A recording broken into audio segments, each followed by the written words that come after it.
And so this past weekend, the UFC had their 263rd pay-per-view event. Israel Adesanya defended the middleweight championship of the world against Marvin Vettori. And honestly, it was just, for my purposes, as much as I like Israel Adesanya, I didn't find that to be very compelling. Marvin Vettori is kind of a hard fighter for me to get a beat on. It's probably not fair to say, but I don't know even what it is about Marvin Vettori that I find so utterly uninteresting and unlikable. So I didn't really find very much to say about that fight. Now, the next pay-per-view fight coming up at UFC 264 is definitely not that kind of a fight. This is going to be much more interesting, much more compelling. This one is the trilogy fight between Dustin Poirier and Conor McGregor. And I'm actually of two minds about it. You know, in so many ways, in almost every way that there can be, I'm of two minds about it. Now, I understand that basically what the UFC, what Dana White did, was he went to Dustin Poirier and said to him, it's like, well, your next fight, you know, we can run this back with Conor McGregor and have the trilogy, or we can have you go fight for the lightweight championship. And Dustin Poirier, he said, it's like, okay, give me Conor. Like, I want to settle this one way or another. Give me Conor. I mean, I think it's pretty much presumable that whoever comes out of this fight is probably going to be Charles Oliveira's next challenger for the lightweight championship of the world, which really right now, in my opinion,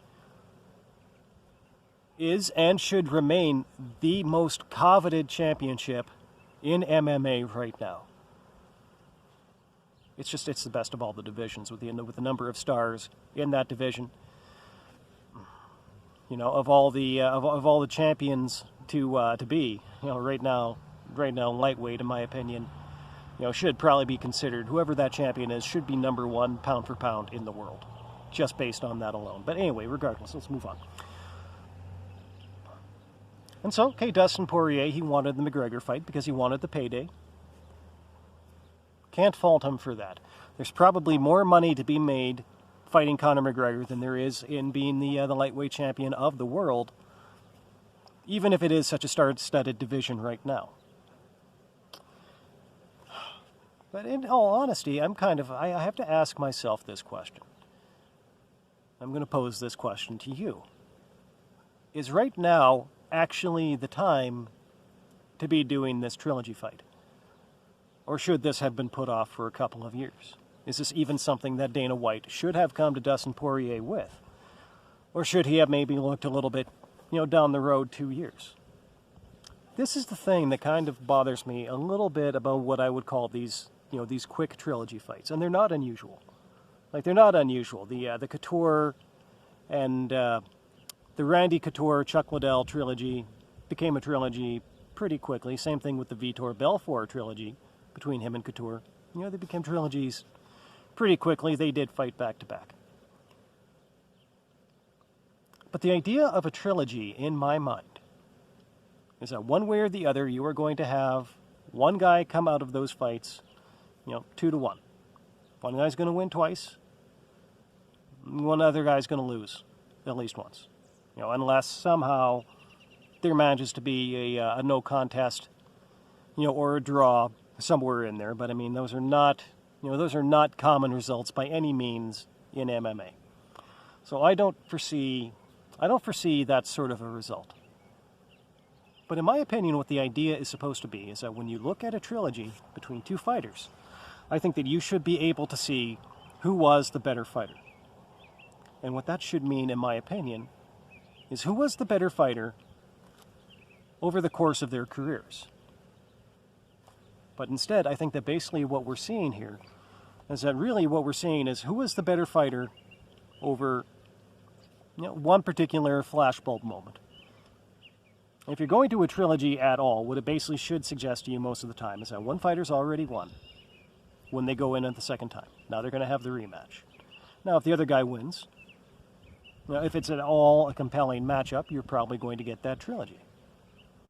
And I think that people will be encouraged to look back at that and say that, whoever wins that trilogy was the better fighter overall.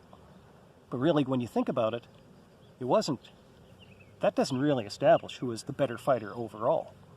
It establishes who is the better fighter probably over about 1 year. Just 1 year. Maybe even a little bit less than that. I mean, honestly, I think that when this fight happens in July, it's definitely been less than 6 months since the last time that Dustin Poirier and Conor McGregor fought. So no, we are not really saying which of these two fighters was better over the course of their career. We're saying who was better over 1 6-month little flashbulb period. For my tastes, I'm only speaking about myself here. I feel that a lot of fight fans probably view this differently, and hey, they all have the right to their own opinion, just as I have the right to my opinion. I really do think that it would have been better to put this off for a year or 2 years. Let these guys get a few more fights under their belt. Let something change during the course of their career. Let them change, let them evolve as a fighter, give both guys the opportunity to grow and evolve as fighters, and then come back again after that second fight and see who is better of the two as more evolved fighters. Because to me, I think that's part of the appeal of what a trilogy suggests. I think that a trilogy suggests that two guys fight the first time, and then they come back for the second fighter, and you presume that both of them are a little bit better than the first time that they fought. And then they come back for that third time, and then they should be even better than they were the second time that they fought. But really, how much does a fighter evolve, literally from one fight to their next fight? Realistically, not very much. So obviously, I'm not Dana White. I'm a guy in a park in northern Alberta with a microphone and a selfie stick. I'm not the person who makes the matchmaking decisions at the UFC.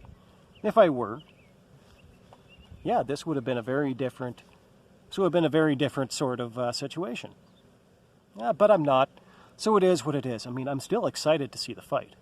I'm always excited to see Conor McGregor and Dustin Poirier fight, no matter who they're fighting. And when you put them together, obviously it's only that much better. But like I said before, what I just went over right now is really not even the only way that I'm of two minds about this fight.